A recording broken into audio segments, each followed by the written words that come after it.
My dad suspended me for exposing my sister's impossible $5 million promises. Now, it's failing, and Dad is begging for help. I'm busy building my own firm. My father suspended me until I apologized to my sister. I simply answered, all right. The next morning, she smirked when she saw my deserted desk and resignation letter. The company attorney hurried in. Ashen, please tell me you didn't post it. My father's smile faded right there. That morning, my own father stared me in the eye and suspended me from the corporation I had helped develop. What he didn't comprehend was that the punishment he expected to shatter me was just what I needed to recover my life. The air in the meeting room was thick and heavy with unspoken tension as my father, Colt, delivered his conclusion. Around the polished mahogany table, the board members moved uncomfortably. My sister Taylor sat near Colt, a sneer on her lips, while I stood at the head. My quarterly report presentation has become a distant memory. Suspended. I repeated my voice steadily to ensure I had heard accurately. Until you apologize to your sister for undermining her authority, Colt said, his tone bearing that familiar, unwavering firmness. 2 weeks without pay should give you time to reflect on appropriate workplace behavior. Taylor subtly adjusted the fashionable blazer she'd purchased on her expense account, seeking to appear wounded. It was a performance I had been watching for 30 years. Behind her faint hurt, I noticed an evident sparkle of satisfaction in her eyes. This whole circus had begun 2 days before. Taylor, the head of customer relations, had promised a big client a tailored software solution in 5 weeks. In actuality, 10 weeks is the minimum. She would have known if she had bothered to consult me or anyone in the development department, which I had been directing for 5 years. I just emailed the customer, copying Colt and Taylor as a courtesy, and explained the actual schedule. Professional, simple, and necessary to avoid a lawsuit if we failed to keep Taylor's ridiculous promise. Taylor had stormed into my office, yelling sabotage. And now here we were, with Colt taking her side as always. All right, I murmured, my voice breaking the silence.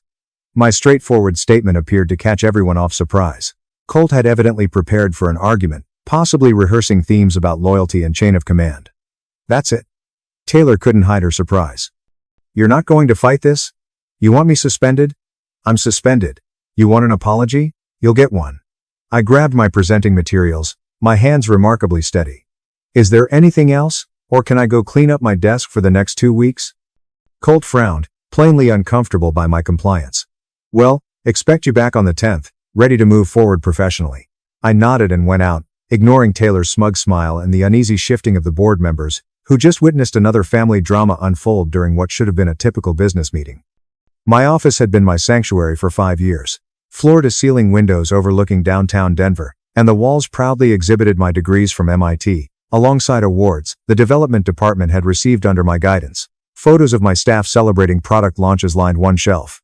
Another featured prototypes of every project I'd overseen from concept to conclusion. I developed something real here. The development department had tripled in size during my tenure, and our division's revenue had surged by 320%. I'd attracted great talent, introduced systems now adopted by other organizations, and built a workplace culture where people truly wanted to come to work. Colt had created Morrison Tech Solutions 35 years ago, expanding it from a 2-person business into a company with 300 employees and clients across North America. He'd worked 16-hour days, sacrificed relationships, thrown everything into making it successful. Then he'd ceded growing amounts of control to Taylor, who brought poor ideas and excellent manipulation abilities to the table. Our family dynamics had always been difficult. Taylor was the firstborn, 2 years my senior, and she'd spent our entire childhood battling for Colt's attention. Every milestone I earned was disregarded or reduced. Honor roll became expected, not commended. My admittance to MIT was overshadowed by Taylor's engagement announcement the very same week. My mother, God rest her soul, used to attempt to balance things, making sure I understood my successes mattered. She died from a sudden stroke 5 years ago, 2 months after I joined the company. Without her mediating presence, Colt's fondness toward Taylor grew. I started collecting my personal items into boxes, working meticulously through drawers and shelves. My degrees came off the wall first, wrapped securely in bubble wrap. The prizes followed, each one signifying late evenings, problem-solving sessions, and breakthroughs that had once seemed unachievable. My phone buzzed. It was Delilah, my second in command in development. What just happened? Taylor's telling everyone you're suspended. I typed back, taking some personal time. You're in charge. Trust your instincts. More texts arrived from team members, but I silenced my phone and started packing. Each item I wrapped was like removing a weight I'd been carrying without understanding how heavy it had grown. The burden of continuously defending my decisions. The exhaustion of proving my competence to people who are determined to question it. The disappointment of seeing my father prioritize Taylor's ego over the company's success. All of this had accumulated into a burden that I'd accepted. Emily from my team had sent me 3 messages asking if everything was okay. Daniel, one of my best developers, was curious if this was really happening. Even people from other departments were reaching out, perplexed by Taylor's triumphant announcement that I had been dealt with properly. Grapevine had always been efficient, but seeing it operate in real time revealed something I hadn't fully appreciated before. Everyone knew. They'd witnessed Taylor's incompetence, her taking credit for work she hadn't completed, and her pattern of making promises that my team had to scramble to keep. They had noticed Colt's favoritism, even if they had never expressed it directly. My telephone rang. It was Aunt Linda, my mother's sister. She was the only family member, aside from Mom, who had a clear understanding of the dynamics. Aunt Linda tried to maintain a relationship with Taylor and me after Mom died, but the balance had become increasingly difficult. I responded to this one. "Hey, Ivy," she abruptly said, "Colt just called me asking if I'd talk some sense into you. He seems to think you're having some kind of breakdown. I told him that suspending you for doing your job was probably the stupidest decision he's made in 35 years of business." Regardless of everything, I smiled. How did he take that? About as well as you'd expect. He hung up on me. She moaned. "Are you okay, sweetheart?" "Honestly, Aunt Linda," I said. "I think I'm better than I've been in years." "Is that weird?" "Not even a little bit. I watched you try to earn his approval your entire childhood, and I saw him dismiss every achievement and excuse Taylor's failures. Your mother and I were constantly discussing how concerned she was about both of you for never being enough and Taylor for never having to be." The validation hit harder than I had anticipated. Mom never told me anything about it. She didn't want you to feel forced to choose between admitting the problem and maintaining your relationship with your father. She had hoped you'd figure it out on your own. Aunt Linda's voice softened. She would be proud of you for walking away. She always said you were stronger than you realized. We talked for another 20 minutes. Aunt Linda filled me in on conversations with my mother that I had no idea about. My mother had apparently been documenting Colt's favoritism for years, keeping a journal of how he treated Taylor and me differently. She intended to confront him eventually, but the stroke had come first. "Do you still have Mom's journals?" I was wondering. "I do. She asked me to keep them safe and said, someday you might need to know you weren't imagining things." Aunt Linda paused. "Do you want them?" "Yeah," I answered, my voice thick. "I think I do." After we hung up, I sat in my empty office, reflecting on all the years Mom had quietly witnessed the imbalance, seen my pain, and recognized the harm being done. She attempted to compensate by becoming my champion, celebrating my victories when Colt refused, and listening to my frustrations when I couldn't express them anywhere else. Losing her had removed the only barrier between me and the full extent of Colt's favoritism. The last 5 years without her had been increasingly difficult. Each incident became more painful as there was no one left to validate my reality. The framed photo of my team from last year's holiday party went into a box. The ridiculous World's Okayest Boss mug I'd received as a gag gift was wrapped in tissue paper. Beneath a stack of technical manuals, I discovered a card given to me by the team 2 years ago after we met an impossible deadline. Inside, they'd all left personal messages thanking me for protecting them from unreasonable expectations and pushing for the resources they required. "You never throw us under the bus," Daniel wrote. "Even when it would be easier," Delilah had said. "Best boss I've ever had. You actually listen." Reading through those communications today, with the office stripped bare and my time here coming to a close, I realized I'd created something far more precious than Colt anticipated. Loyalty is earned via respect rather than demanded by hierarchy.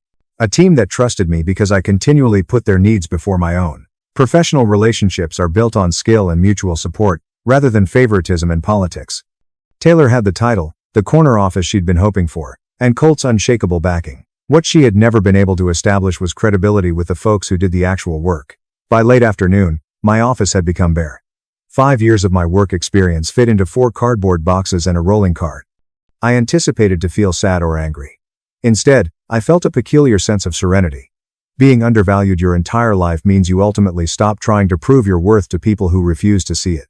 I had waited 3 decades for Colt to recognize my efforts, realize that I had inherited his work ethic and business intelligence, and perhaps even express his pride in me. Clearly, none of that was occurring. I took out my laptop and launched a new document. I had been composing versions of the resignation letter in my head for months, but it only took me 20 minutes to write.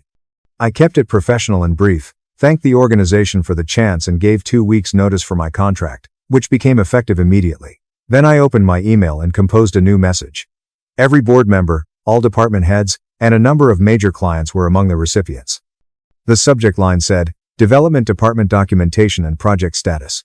I was always cautious about paperwork. Every project included thorough files, defining timetables, resource allocations, budget considerations, and technical specs. Every team meeting included notes. Every choice was supported by documentation that explained why it was made.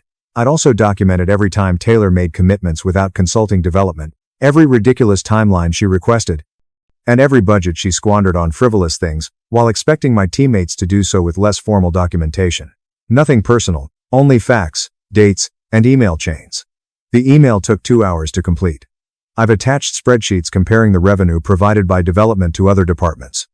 Project timings, comparing the predicted completion dates I provided to the dates Taylor promised clients. Budget analysis show how resources were distributed among divisions.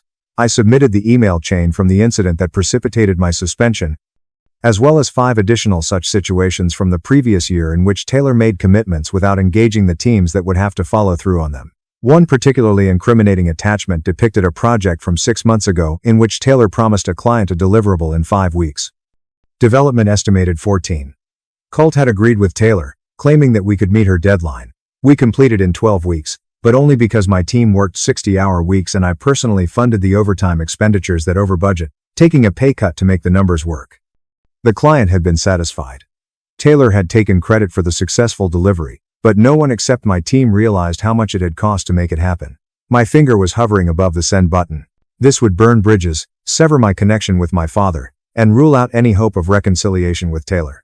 Everything I developed here would be reduced to a cautionary story about family companies and ineffective management. I pressed send. The second email was sent to a recruitment business with whom I had already communicated 2 months before, when I was seriously considering quitting. They'd approached me about a post directing the technology division at a competitor, but I gently declined due to family loyalty. It's funny how quickly loyalty disappears when it just goes in one direction. Hi, Ivy, I typed. I'm ready to discuss that opportunity we talked about in August. If the position is still available, I can start immediately. The third email went to Mark, a lawyer I spoke with last year about contract terms. Mark, I need to review the non-compete clause in my employment agreement. Can we meet tomorrow morning? I already knew what the provision said, because I had written it myself during the company's legal restructure 4 years ago. It barred me from working for direct competitors for 14 months, but the term of direct competitor was narrow enough to leave several possibilities. The contract also featured elements I insisted on that other employees lacked, such as complete vesting of my stock options regardless of job tenure and a severance payment that kicked in under certain conditions. Being suspended without cause qualifies. By 6 p.m., my office was empty, and my car was full. I took one final look at the space that had been mine and went out without looking back. The house I bought 2 years ago was in a peaceful community about 15 minutes from the office. Small by executive standards, but mine, paid for with money I earned rather than inherited. The payment was affordable, the garden was tranquil, and the neighbors were pleasant without being bothersome. I carried the boxes inside, drank a large glass of wine, and sat on the couch with my laptop. The responses to my documentation email have begun to arrive. The first came from Robert Anderson, the company's lead attorney. Call me immediately, said board member Christopher Davis. We need to discuss this information. Could you come in tomorrow? 3 clients copied my email to their account managers, asking about project schedules. 2 of them had explicit worries about Taylor's commitments. Delilah from development. Holy. Is this true? Everyone is freaking out. I did not answer to any of them.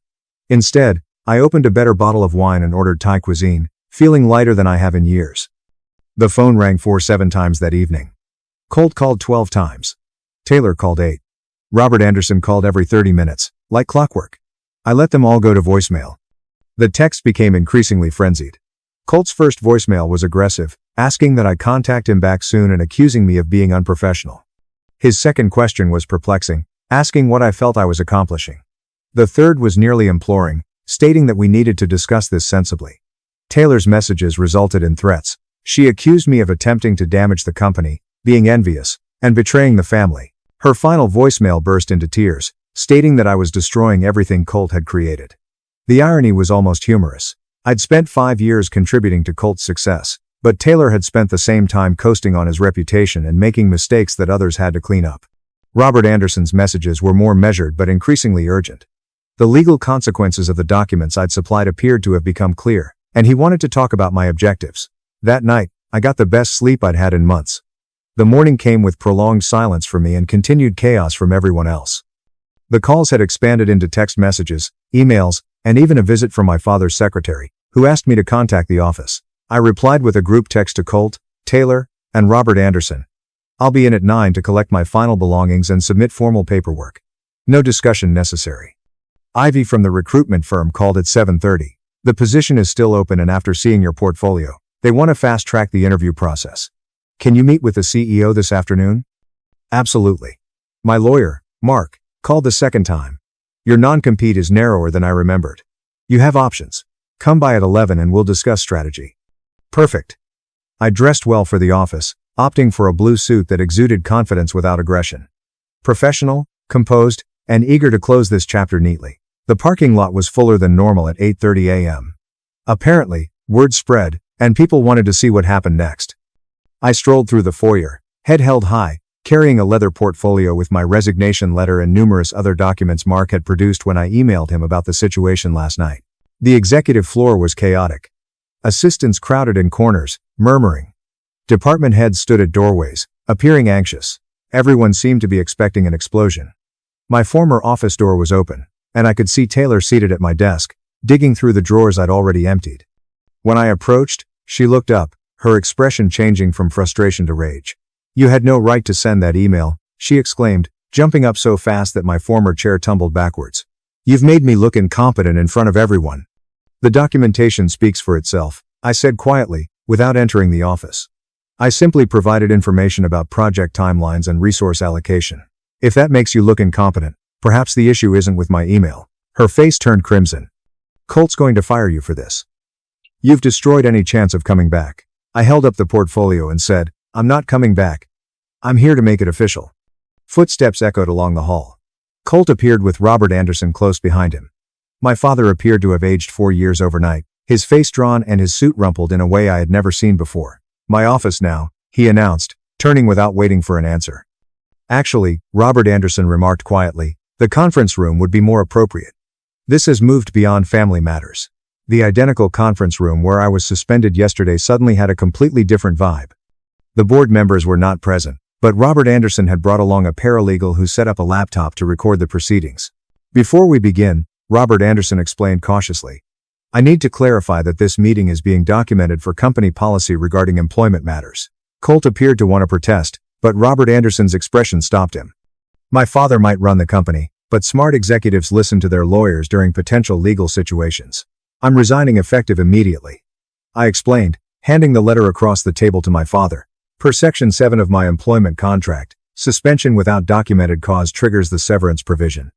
I'm also exercising my stock options per Section 12, which allows immediate vesting upon voluntary departure following disciplinary action deemed inappropriate by outside counsel. Robert Anderson grimaced. He had clearly read my contract and was aware of the specific sections I was addressing. You wrote those provisions yourself during the restructuring. Colt explained slowly, a realization dawning on his face. I did. At the time, you called me paranoid for including them. Turns out just prepared. Taylor had followed us to the conference room and is now standing at the doorway. This is blackmail. You're trying to extort the company. Exercising contractual rights isn't extortion, Robert Anderson explained calmly. These are provisions Ivy negotiated in good faith 4 years ago, and the company agreed to them. How much? Colt's voice had become flat. The total, when calculating business losses. The severance package is 5 months' salary. The stock options are currently valued at approximately $400,000 based on yesterday's evaluation. I kept my voice professional. I'll also need my complete personnel file, documentation of all projects I led, and references from the 3 board members who served on the Development Oversight Committee. And what if we refuse? Taylor clenched his fists. Then I refer you to Section 19, which outlines the dispute resolution process. It involves arbitration, which would be expensive, time-consuming, and public. I looked into my father's eyes squarely. I'd prefer to handle this cleanly. I've already secured another position. I'm not interested in dragging this out or causing additional damage to the company. Additional damage? Colt asked, his voice rising. You sent confidential information to clients and board members. You've undermined your sister's credibility. You violated about a dozen policies regarding information disclosure. Actually, Robert Anderson clarified, the information she shared was project documents